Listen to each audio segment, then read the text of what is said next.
There's a lot of talk, as you know, and growing talk, I think, about regulation of cryptocurrency.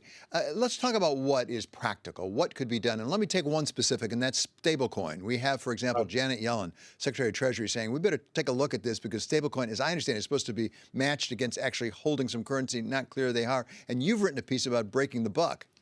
Yes. Well, it's a perfect example, David, and it illustrates the broader problem that we've got a sector which is very dynamic and a lot of exciting things happening, but we have failed, the government has failed to modernize our regulatory framework. And that means we're not addressing the risks, but we're also not fully seizing the opportunities.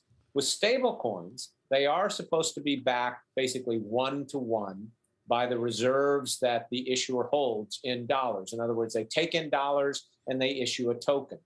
The question is, how are they investing those reserves? Will those reserves be there if people want to redeem the tokens?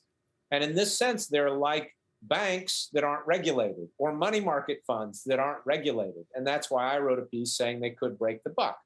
We need a regulatory framework for these. And it's great that Secretary Yellen has started to focus on this. I wish she would move faster because, I think there are ways to do this through existing bank regulatory authority or through the Financial Stability Oversight Council. You could also go to Congress, and people have proposed some legislation. At the same time, we're not fully seizing the opportunities that well-regulated stablecoins could pose because we don't have this regulatory framework. The DM proposal, which was originally Facebook's Libra proposal, they're just one of the members of it. They're willing to abide by a number of regulatory restrictions, but they still haven't been allowed to operate. And the point is that stablecoins could increase payment efficiency and lower the cost. We have, and this is the broader problem here, David, we do not have a modern digital payments system. And so stablecoins are very useful in the crypto industry because you can instantly move value around. You don't have to wait on a bank wire transfer or some other means of payment. That's one of the reasons they're so popular.